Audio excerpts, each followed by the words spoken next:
Thank you. So within Europe, we have a problem, and let me just go on to my first slide. And that is our failure to fully implement the Water Framework Directive, as we've heard this morning.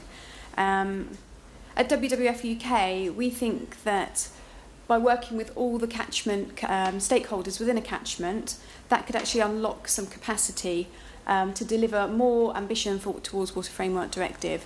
And when I'm talking about catchment stakeholders, I'm also talking about private sector businesses.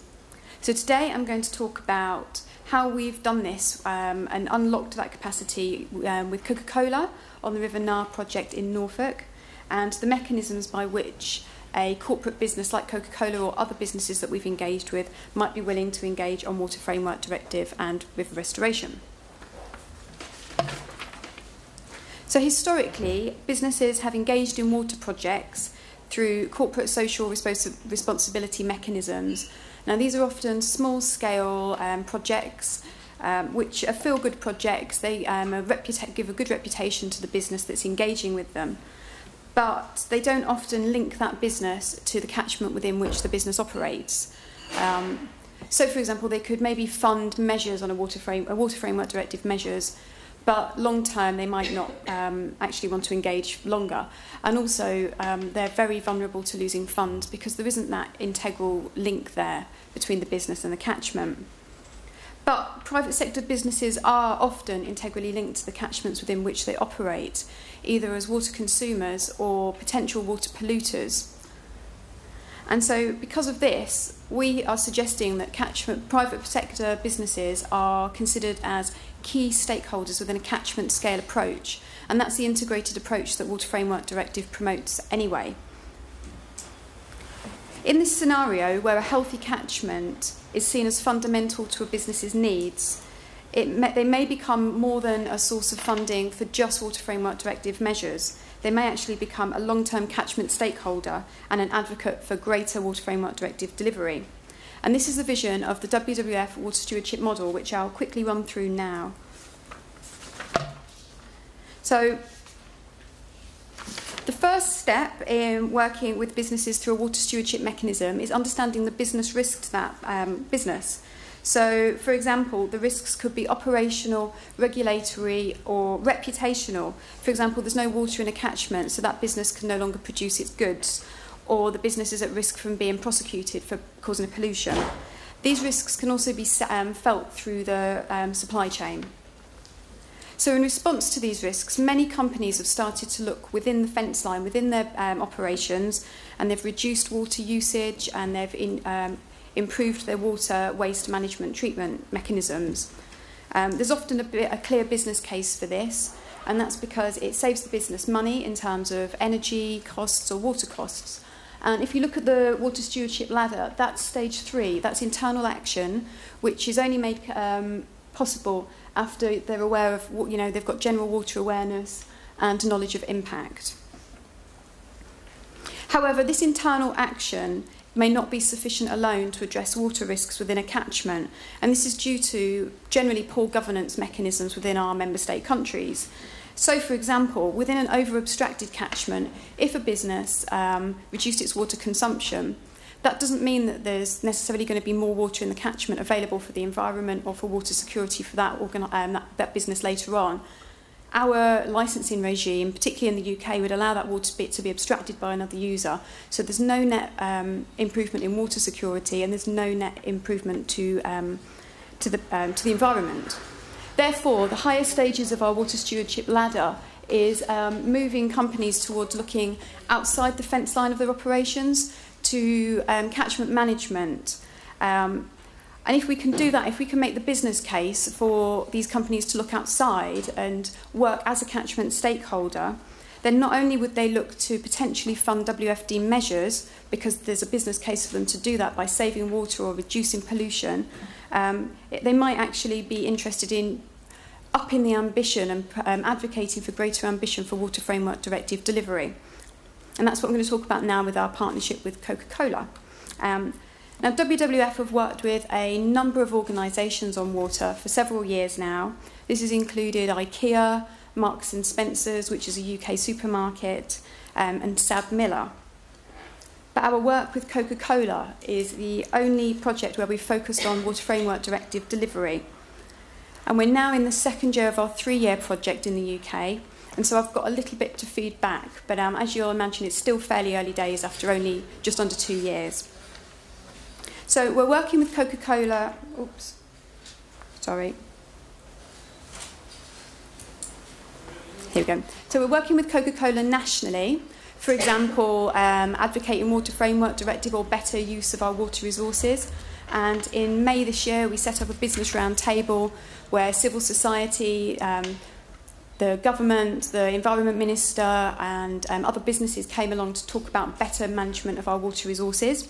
But we're also working in 2 catchments that are directly linked to Coca-Cola's operations. And these are the River Nar, which is up in Norfolk, so the top one, and the River Cray, which is in South London. They're both over-obstructed chalk streams. Now, the River Cray is it's an over-obstructed chalk stream, which and the Coca-Cola bottling plant sits on the banks of the River Cray.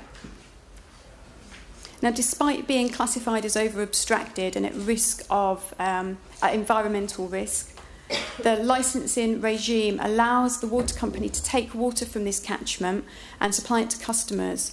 And the customer includes Coca-Cola, and that's what they use to make their drinks, including Coke. So you can understand that there's a big business link there for Coca-Cola, because in 2012 we experienced the worst drought on record in the UK, in England and Wales. And this coincided with when Coke needed to make extra drinks for the Olympic Games. So there was a real risk there, and actually we were within days of running out of water and moving to standpipes. So there's a real clear business risk for, there. The River Nar is also a chalk stream that suffers from over-obstruction, and it's in a rural environment up in Norfolk. So I'll move on to this now.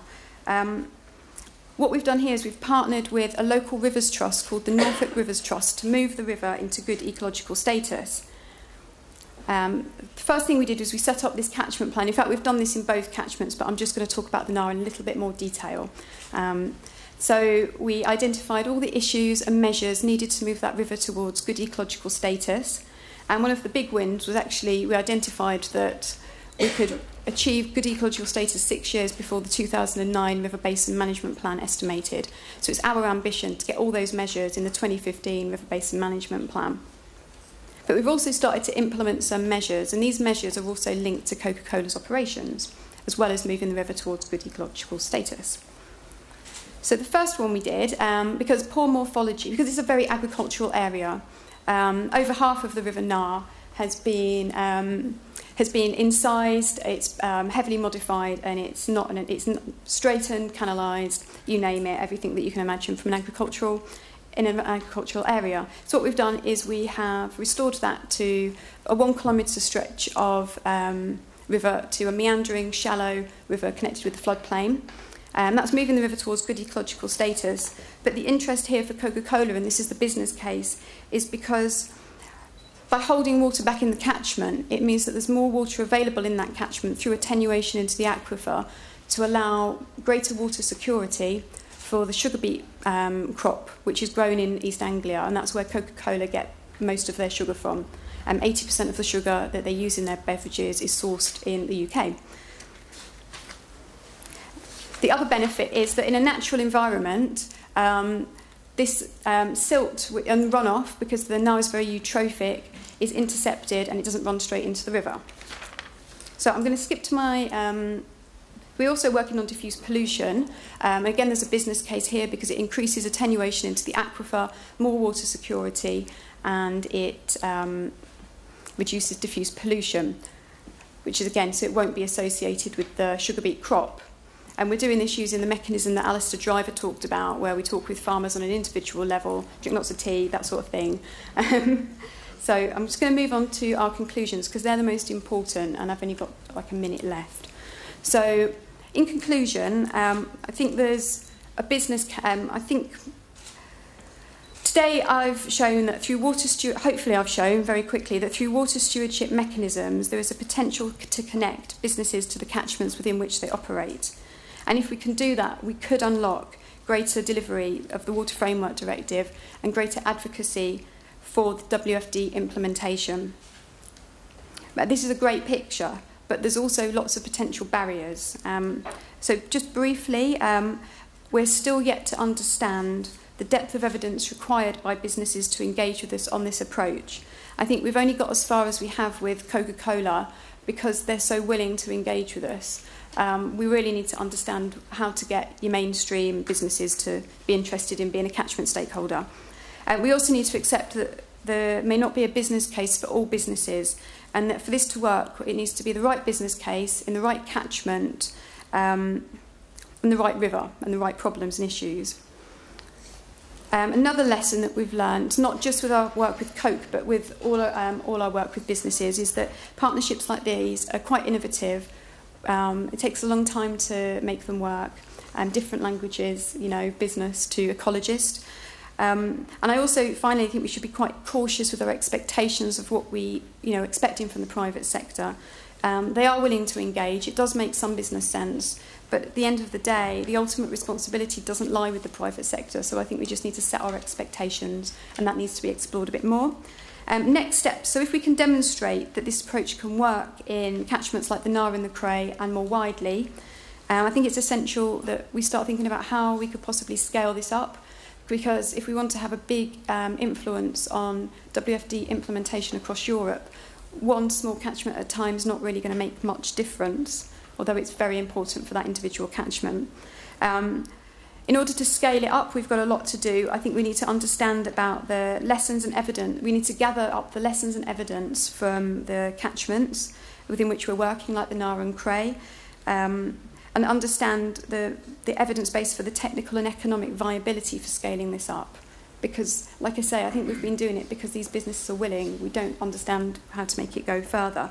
We also need support from government to develop frameworks to support business engagement.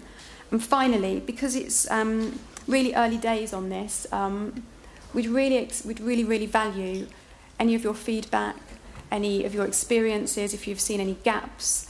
I've obviously missed a million things in this quick presentation, but please do get in touch or ask me a question. Okay, thank you very much, Kathy.